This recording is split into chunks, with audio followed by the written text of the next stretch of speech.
Africa, where the human race began. Nearly 1 billion people live here. And it's a continent with an incredible diversity of communities and cultures. Yet we know less of its history than almost anywhere else on Earth.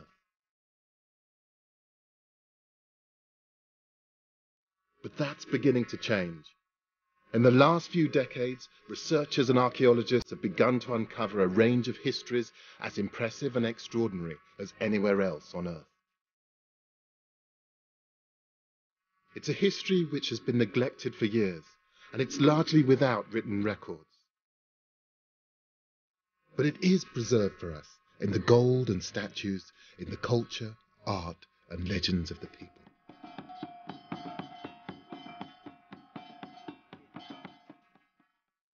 My name is Gus Casely-Hayford. Over many years, I've studied the history and culture of Africa. As an art historian, I'm used to drawing stories from mute objects from the past. I'm going to discover the history and find out what really happened to the lost kingdoms of Africa.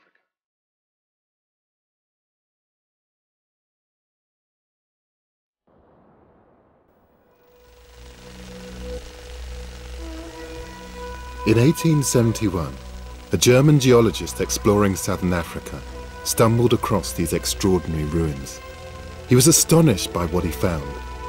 A vast stone city, stranded in the empty savannah, Great Zimbabwe.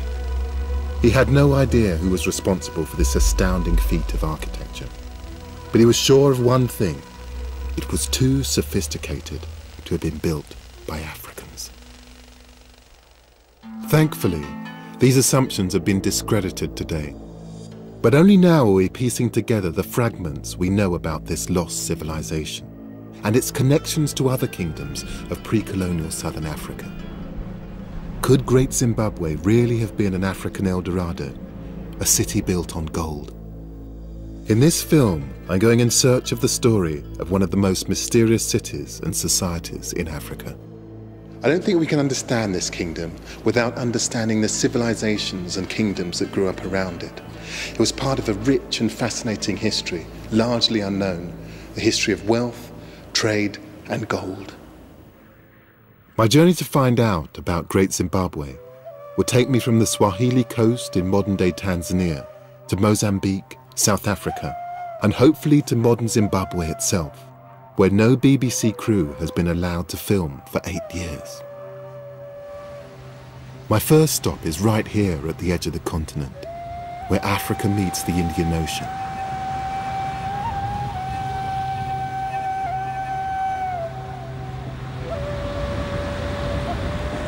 This is the ancient Swahili coast. For centuries, people have been drawn here from as far away as China, India, and the Middle East. And they've been drawn here by trade.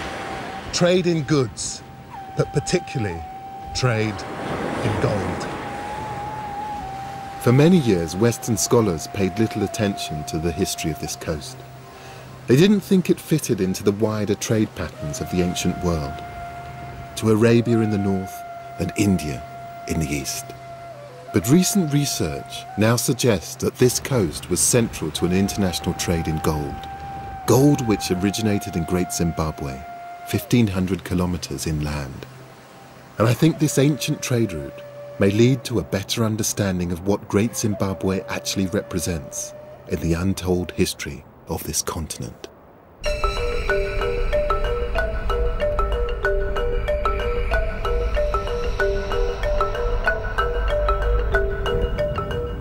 There's evidence to suggest that traders were already coming to this coast from far afield, as long ago as the 1st century AD.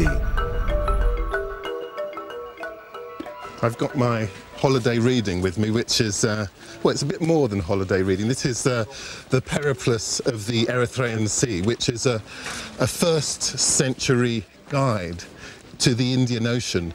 It talks about all the sorts of wonderful places that merchants and sailors could have travelled in that time to ply their trade. And it talks about this place called Rapta, which is supposed to be the most southerly port in Africa that you could then travel to. The Periplus is an ancient Greek text which describes the ports and cities which dot this coast all the way up to Arabia. According to the Periplus, Rapta was the place where traders from India and Arabia came to buy ivory, fine tortoiseshell and rhinoceros horn. In return, the people of Rapta imported spears, daggers and glass. But unfortunately, the Periplus is vague on the exact whereabouts of Rapta, and the stories of this trading city have been dismissed as legend. Now, however, Professor Felix Chami of the University of Dar es Salaam in Tanzania thinks he might have found it. Are you Felix? How are you, man? Hey! Hi, I've heard a lot about you. I've been reading my Periplus in preparation for this. Good, man. Well, I know you're the man to show me around. You're welcome. I mean, the legendary Rapta. I mean, if you found it, this is quite something, so I'm expecting a lot.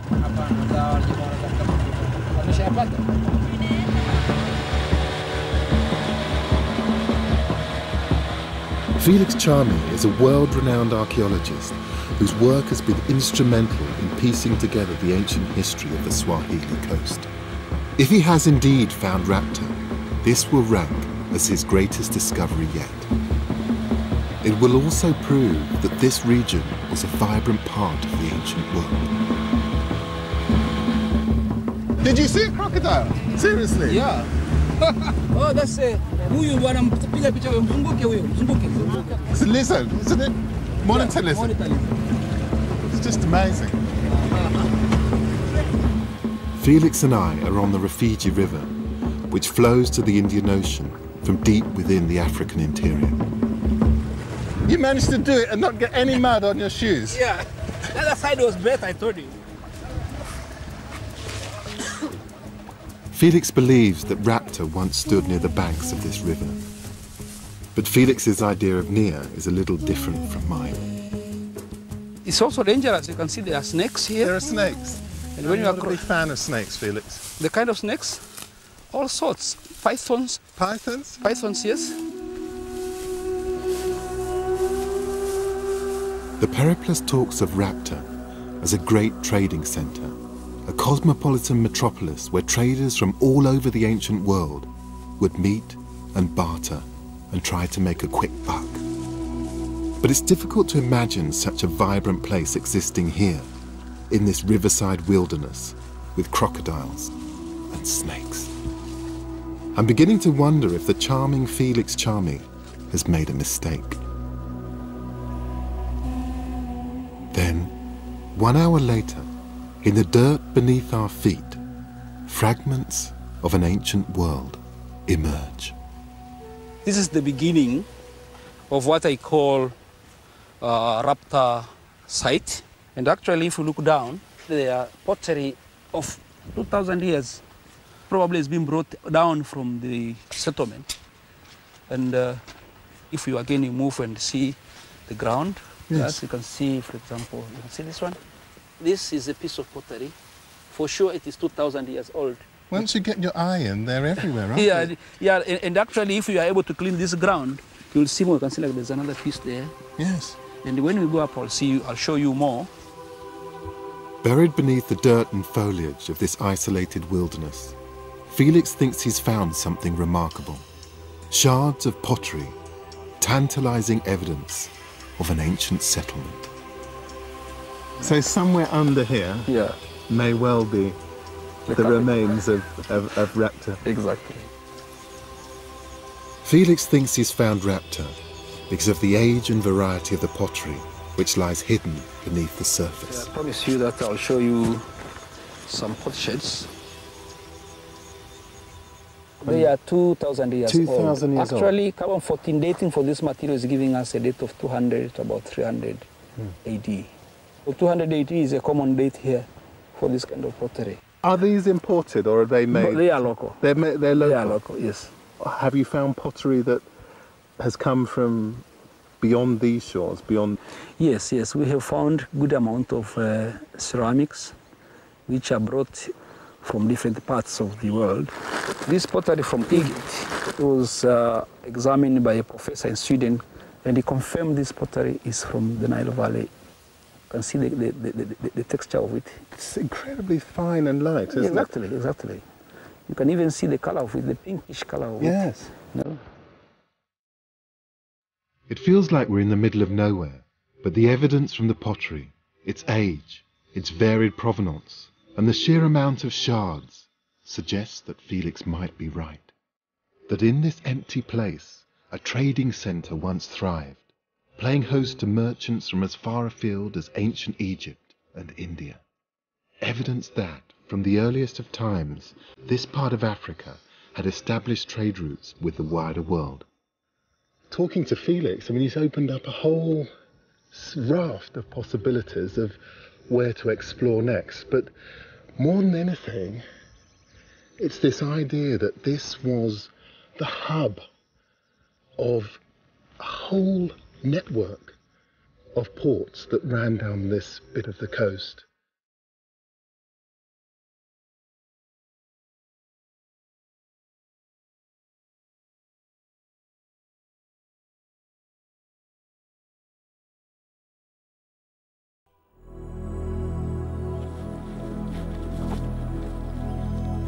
According to the Periplus, Raptor traded in goods from the African interior, like ivory and rhinoceros horn. But there's no sign yet of the trade in gold which I'm looking for. But as I head back into town the next morning, toward the markets that bustle here today, I can hear the evidence of a legacy of trade, exchange, and contact with a world beyond this coast in the language that people speak.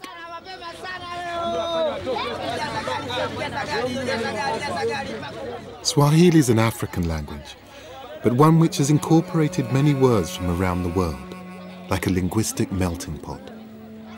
The word Swahili itself actually comes from the Arabic word for coast, and there are traces of Indian and even Portuguese too. In fact, Portuguese traders first passed through here in 1498 and described a spectacularly wealthy city on an island just off the coast. And that's where I'm headed next. The Portuguese produced these absolutely beautiful maps and illustrations of this gorgeous place. And they just look so deeply impressive. And if the place lives up to this, it's just going to be magnificent. The city was Kilwa Kisiwani, a city whose streets the Portuguese describe as overflowing with gold and filled with black moors, the old European term for Africans. Colonial historians assume that Kilwa was an Arab outpost because of its Muslim heritage. But now we think that Kilwa was African, that these were black African Muslims, an interpretation backed up by the observations of the famous Arab traveller Ibn Battuta, who came to Kilwa in 1331. He talks about Kilwa as one of the most beautiful cities, and he talks about the local population as being a very dark complexion, and he describes their ethnic scarifications. I mean, this really was an African city, and it was also a very profitable one. The reason I'm here is that a copper coin like this from 14th century Kilwa has been found at Great Zimbabwe, 1,500 kilometers inland. Evidence perhaps that Great Zimbabwe and Kilwa are two ends of what was a lucrative trade in goods.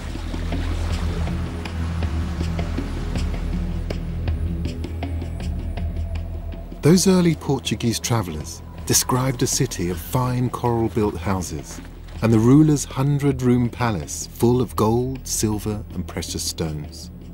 The site is still spectacular today. Among the ruins are the houses which would have accommodated the travelling foreign traders who regularly descended on Kilwa from across the ocean. Local guide Athmani Abdullah has agreed to show me around. So why particularly Kilwa? Why was it such an important post in terms of the trading network along the coast? Yeah, it was important because it was easier for the traders who used the sailing boats to come here. So it acts like a barrier, because when you come in, you can anchor easily, because these guys were traveling through the monsoon wind. The direction of the prevailing wind on the Swahili coast changes twice a year, allowing ships to cross the Indian Ocean and return again within 12 months. And that's why Kilwa was ideally placed to serve as East Africa's gateway to the trading networks of the ancient world.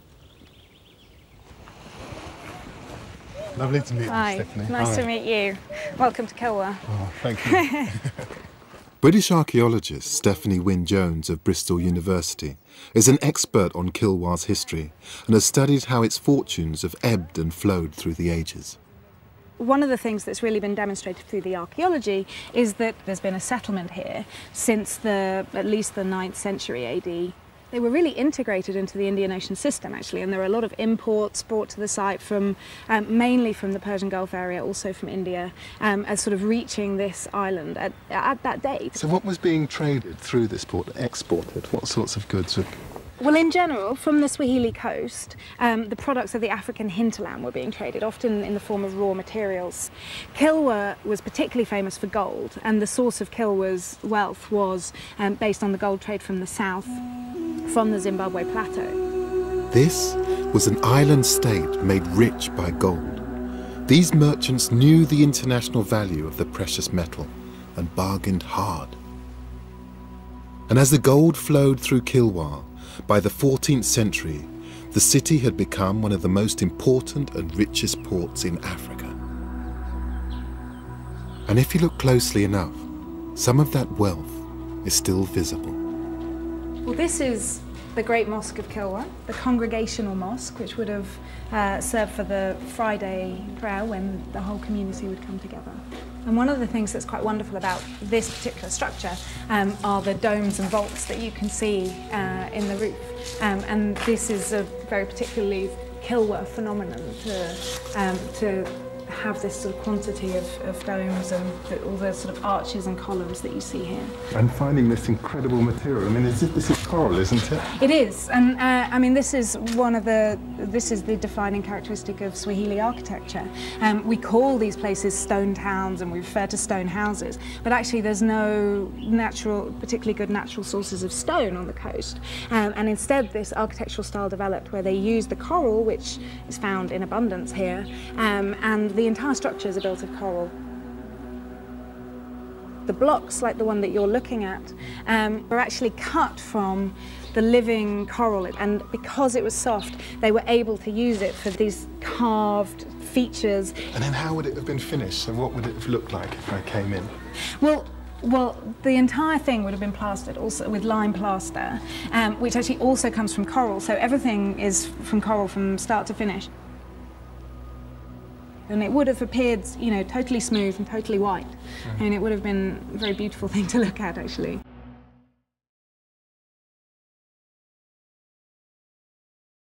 Beautiful and technically sophisticated. Many of the great buildings of Europe were built around the same time. The Piazza del Campo in Siena, the Cathedral of Notre Dame in Paris. To my mind, this is surely a match for them.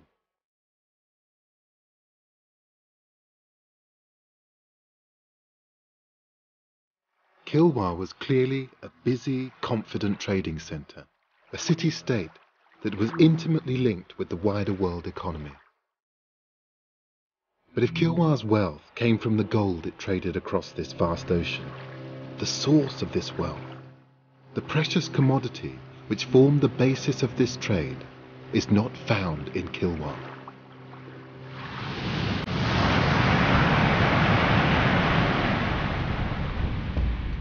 Africa's gold comes from deep inland, from the high plateau of Zimbabwe, 1,500 kilometers away.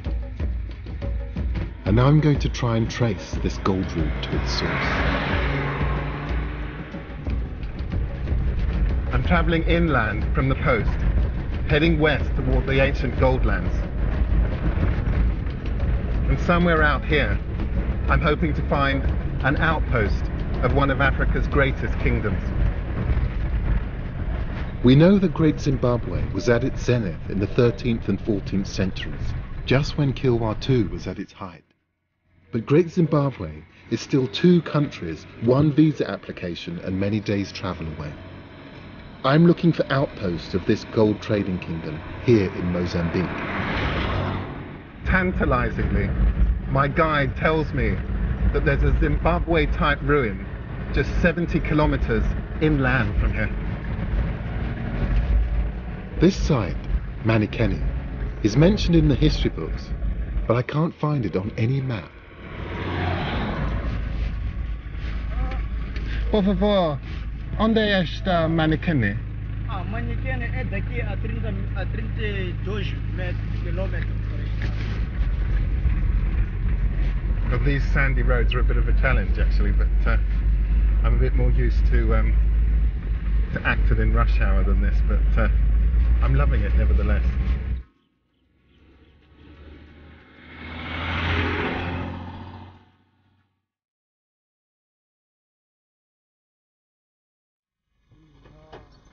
There's a welcome waiting for me, led by local historian Vicente Vilanculos.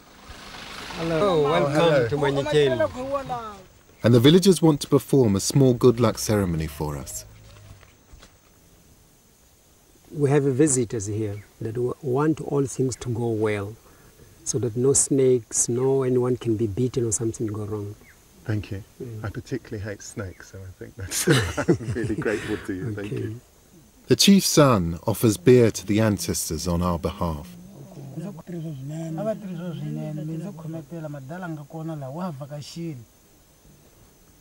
The ancestors have heard us and have welcomed us. Thank you very much. Thank you, Chief. With the blessings of his forebears, Vicente and I set off for the ruins of Manikeni. And what was its relationship to the coast and also to Great Zimbabwe? Actually, Manikeni was in between the coast and the Great Zimbabwe. People from the coast used to bring like things to trade here, and this was a trading place. Actually, Manikeni means, it's a Bantu word that means the place where people can give to each other. Really? Yes. I see. That's what is the meaning of Manikeni. The existence of Manikeni was barely known to scholars until the 1970s. But when archaeologists did come to dig it up, they were rewarded with some clues about its past. We found things like gold, things like copper wires, things like blades, things like glass beads. But this is a lost history in more ways than one. The museum which housed most of Manikeni's treasures was destroyed by fire. But while the artifacts have gone, the knowledge remains. We know that gold was found in the graves of Manikeni's elders, and that there are some startling links to Great Zimbabwe. This grass here is typically from Great Zimbabwe. In Mozambique can be found just in this place. Yes. So this grass, this particular variety of grass, yes, this one is only found in Manikeni and Great Zimbabwe. So they brought this grass to feed their cattle? We don't find this kind of grass anywhere in Mozambique. So we believe that it was brought here mainly to feed the cattle. Great Zimbabwe means houses of stone. The walls of Manikeni appear to have been built using a similar technique. Vicente is certain that the trading community at Manikeni was once closely connected to the kingdom of Great Zimbabwe. So this is the walls of Manikeni. They were built stone on stone, and it stood for many years and very strongly. And after doing business, people from the coast and people from Grand Zimbabwe, whatever they exchanged like gold and beads and other things, they used to take this way to lead them to Grand Zimbabwe. Wow. So this is the gateway to Great Zimbabwe.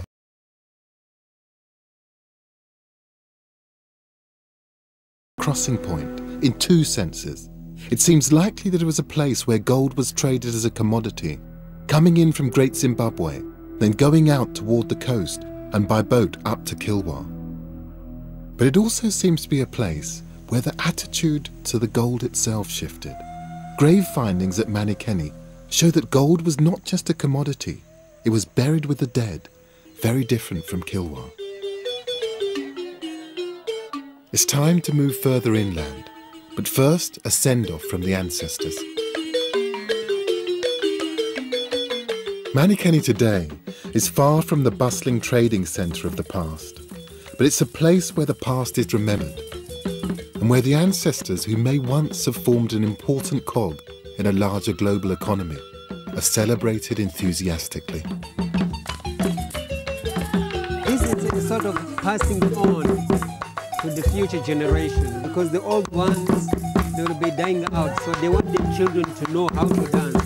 That's why they have to dance with the young ones. It seems a little bit easy, but it's not easy. It is believed the ancestors are dancing right now. Yes. Yes, and they are hearing it. So they are happy that they have not been forgotten. Yes. The evidence that this place was once a link in the gold trade between Great Zimbabwe and the coast seems compelling. The architecture, the grass, the oral tradition, and the discoveries of gold all point that way. But before I head for Great Zimbabwe, I want to investigate stories of an even earlier kingdom, Mapungubwe. But to do that, I need to head for the modern city of Pretoria in South Africa. Mapungubwe is now part of South Africa's Limpopo province, and fate has been kinder to it than it has been to Manikeni. The museum where Mapungubwe's glorious past is now stored is still standing, home to an astonishing collection of African gold. Curator Cyan Tylee Nell shows me the most famous piece, a little golden rhino. Wow. Gold is so thin it almost glows, doesn't it? Yes. The gold would have been hammered out on a stone anvil. What they would have done is they would have carved a wooden rhino and then formed the gold foil over the wood, and all the little holes you see are where minute tacks or nails would tack the gold sheeting to the wooden core, and of course the wood is disintegrated over 1,000 years. Almost 100% pure gold, so it's got a lovely buttery shine to it. So they must have been a very powerful people. Yes, they were. In fact, there's many other gold artifacts that were found. The second, perhaps most significant item is this gold scepter or mace.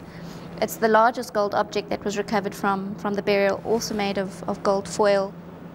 Mapungubwe was a 12th century kingdom, only a short distance from the gold mines of the Zimbabwean plateau. Its people clearly developed great skill in goldsmithing. This work is impressive by anyone's standards.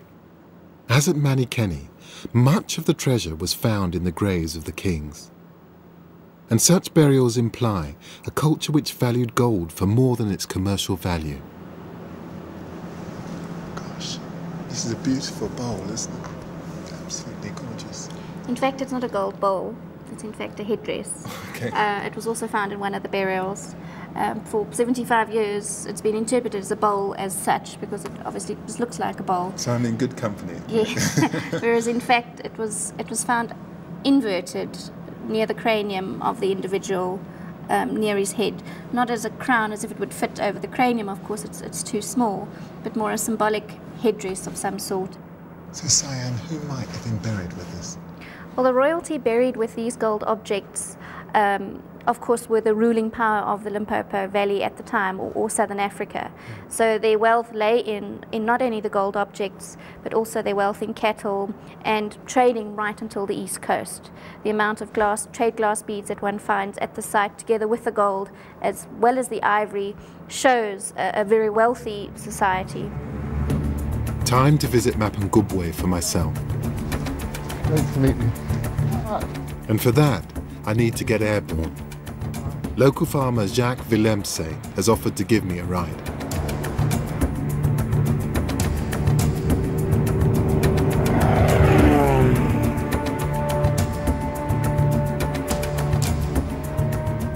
From up here, things become a bit clearer. Below me is the mighty Limpopo, which flows to the coast. This huge river was for centuries a highway which carried people and goods from the interior to the coast.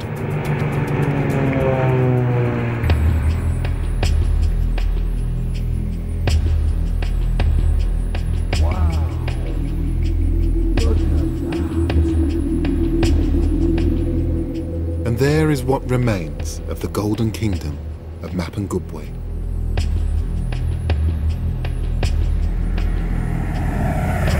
Today, Mapungubwe is part of South Africa's national park system. The heart of the old kingdom is Mapungubwe Hill.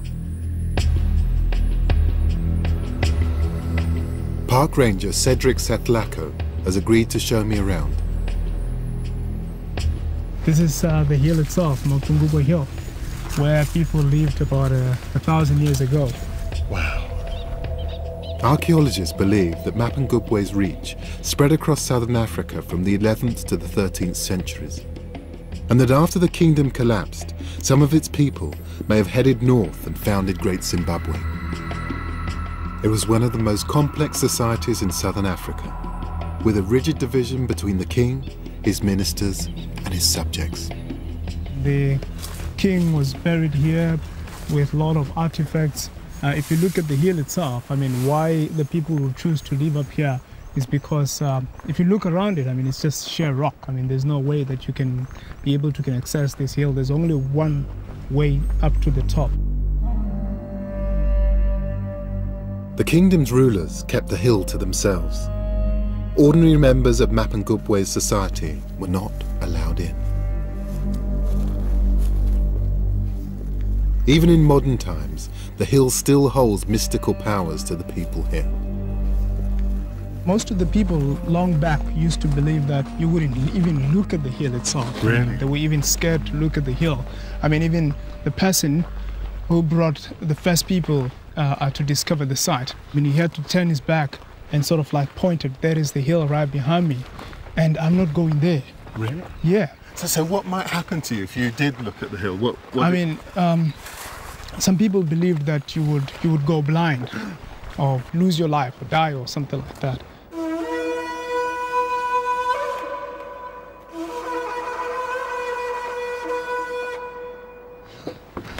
Oh. It wasn't so bad, eh? Well, this view completely makes up for Yeah. any tiredness I feel about that climb. It's just glorious. I mean, and suddenly you understand why you would want to build up here. Archaeologists have found remnants of the site of a grand stone enclosure here, with huts for servants and a wooden palisade built around the summit for privacy and defence. It was also where Mapungubwe's rulers lived and died with their gold. This is exactly where that little golden rhino came from.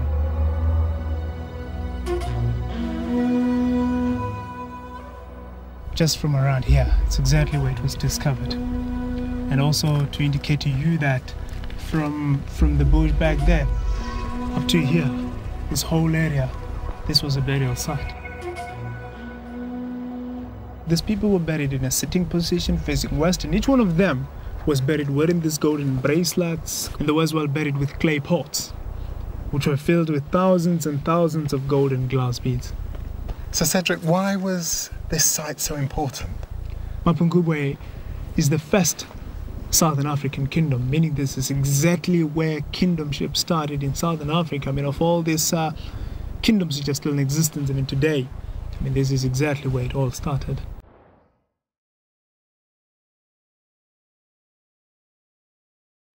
The wooden and stone structures which would have stood here have long since disappeared. But the gold artifacts in Pretoria testify to this ancient kingdom's existence, its power and its wealth.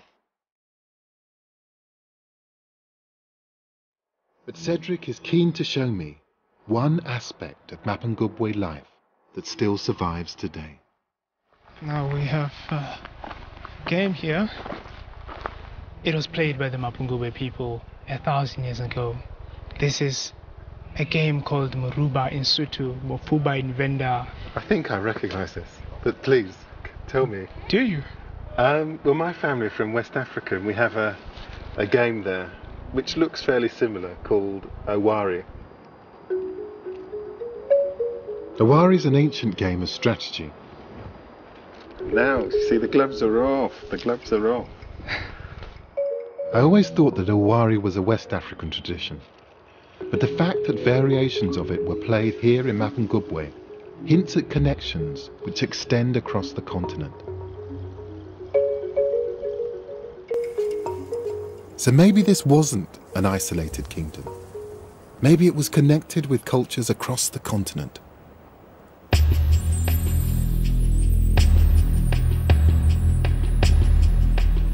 The outline of Mapungubwe's society may be faint today, but the kingdom's geography seems clear. The subjects and their families lived at the bottom of the hill, and at the top, protected by the forbidding stone enclosures, were the royal family and their retinue.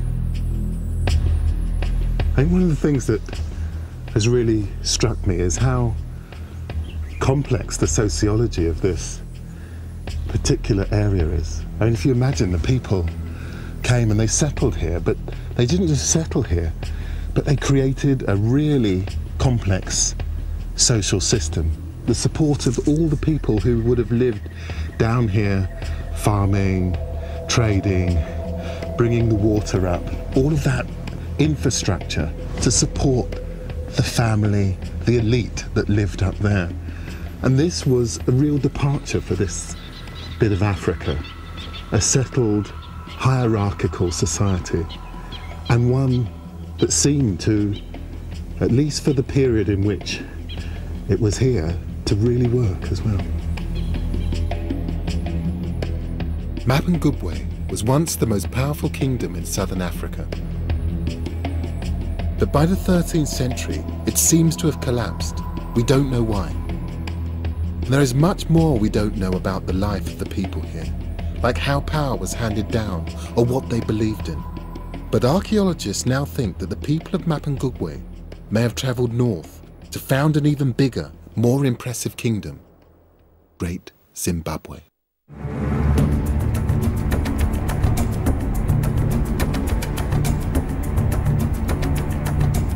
Good news! We've finally been granted permission to film in Great Zimbabwe, the greatest lost kingdom of southern Africa. I'm not going to pretend it's been easy getting permission to film in Zimbabwe. It's taken months of applications, persuasion, and at last it looks like we've got permission. But nothing is certain in Zimbabwe these days. Even with our permissions, there's still a border to cross.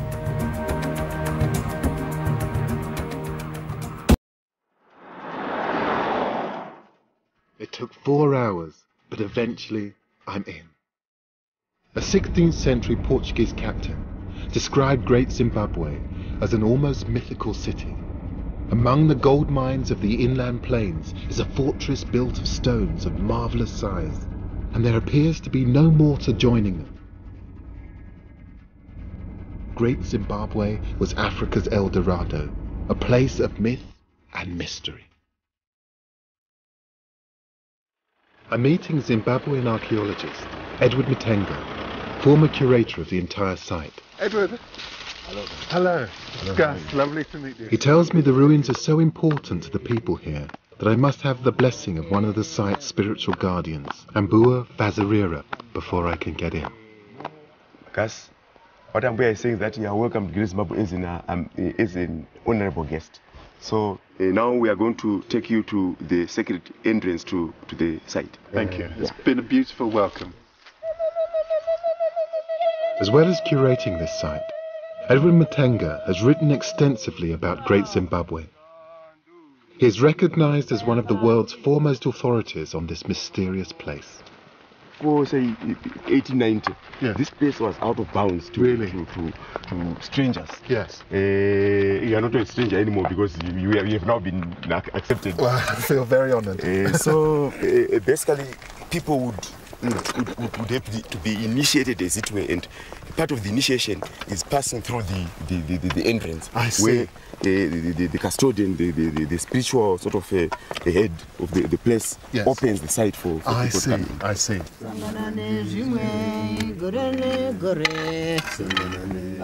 So she is the key to the site. Yes, she's the key.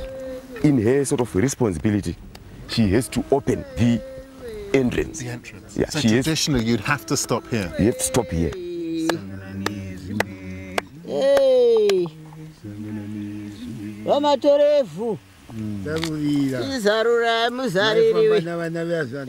Ambua is one of several people who claim to be the spiritual guardians of this site. It certainly is an impressive performance. She's saying that now you can enter the site. We can enter the site. Yeah. Okay.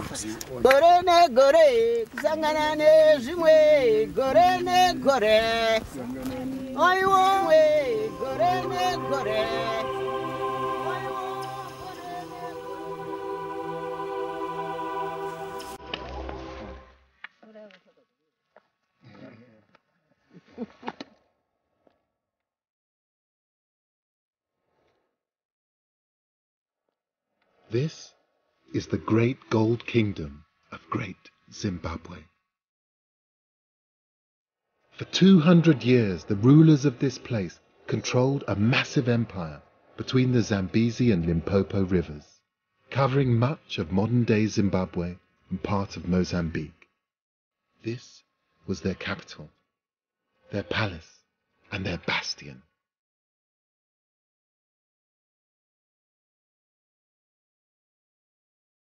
This is the cradle of a lot of people who live in this region. The descendants of people who used to live here are now found in South Africa, in Botswana, in other countries. From the 13th century to the 15th, these people controlled the gold mines of the plateau. Here in stone is their expression of that wealth and power. Walls that soar out of the earth, that curve and flow around the contours of the ground, creating narrow passageways and forbidding enclosures. This is a stunning feat of architecture. There is nothing gluing these walls together, just an extraordinary precision and craft. This is the highest wall at Great Zimbabwe at 11 meters. It is 6 meters wide at the bottom. It is estimated that about more than 1 million bricks are pegged into this wall. At its height, this place was a medieval city, home to 25,000 people, seemingly divided into social groups. Right now we are on the summit of the Zimbabwe Hill. This is called the Zimbabwe Hill Complex. There are 3 sort of areas of making up the site. We got the Hill Complex, we got the Valley Ruins, of which the largest building, the Great Enclosure, is located there. And then beyond the stone walls, and least obvious, of course, to many visitors, is the fact that there were a lot of housing units, dense housing units that were located outside the enclosures and over an area of about 720 hectares.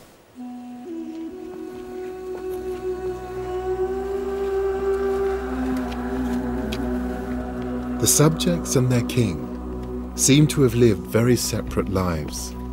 It's likely that Great Zimbabwe's immense stone walls ensured that the rich, religious, and the powerful were kept separate from everyone else.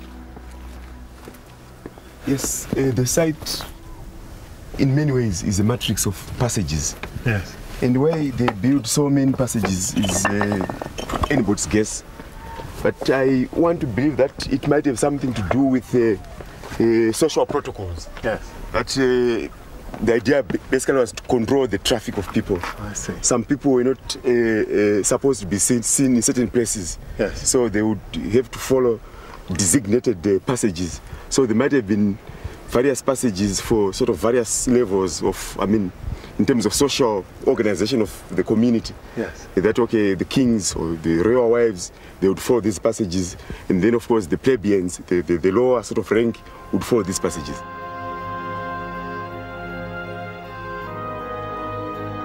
But for decades, the significance of this place, what it meant, who built it, has been fiercely debated. The British, who ran this part of the world in the late 19th century, believed that a non-African people must have built this kingdom. Speculation as to who that might have been has ranged from the Phoenicians to the Queen of Sheba. When this country was run by its white minority, the idea that anyone but Africans built this city was actively and enthusiastically promoted. But carbon dating technology has ruled out ancient foreign civilizations as being responsible for Great Zimbabwe. There's no evidence in this architecture to suggest that this place was built by anyone other than those who came from here. And the evidence from earlier settlements like Mapungubwe shows a continuity of southern African culture. The settled view now is Great Zimbabwe was built by Africans. Archaeologists are also sure that this place was a rich trading kingdom.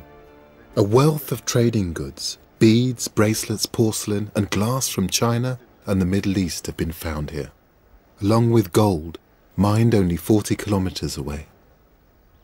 Gold was obviously very important, and we know there was traffic between this place, or the southern African hinterland, and the East African coast, linking with China, with India, with the Middle East. Yes. And that was one factor that might have caused people to become wealthy and build these structures as an expression of that wealth.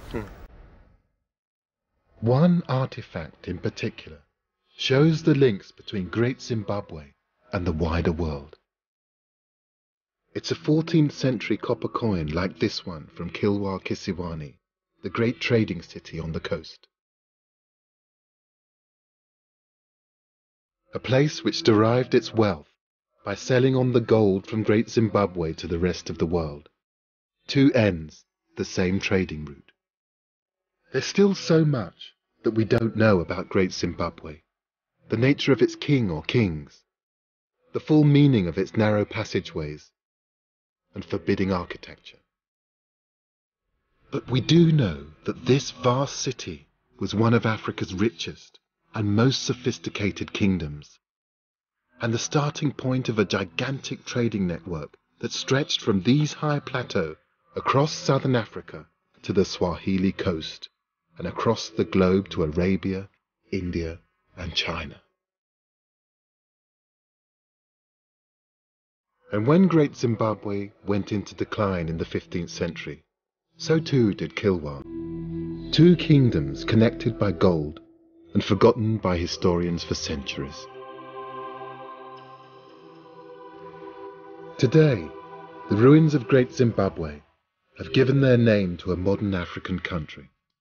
They are a reminder that although ancient kingdoms can be forgotten, they are rarely truly lost.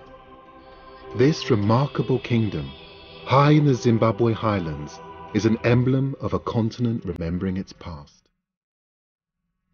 I began this journey some distance from here on the Swahili coast, thinking that this was a journey about trade, about gold. But it's been about more than that. It's been about recovering an African past from the ruins of lost civilizations. There's still much we don't know about this history and these lost kingdoms. But here in Africa, their memory is still celebrated, and rightly so. The past is still very much alive here. It's still a living, breathing part of people's lives, their culture, and their identity.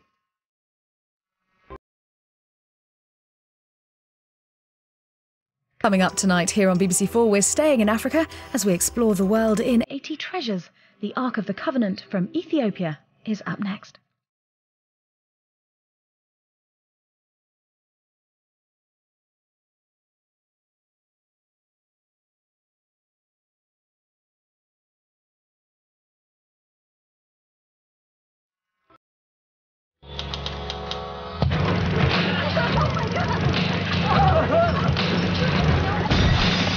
Is this really happening?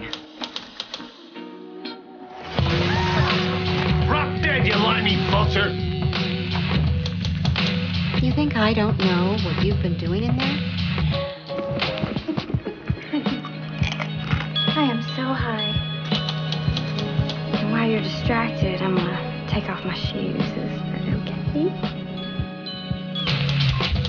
Go around! You gotta really pay attention.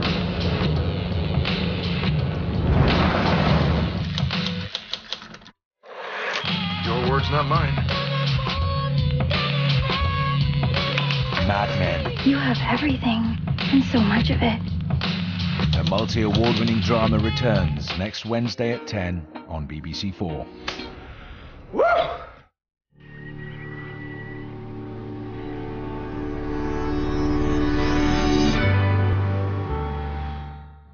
Charlie Brooker's brand new Newswipe is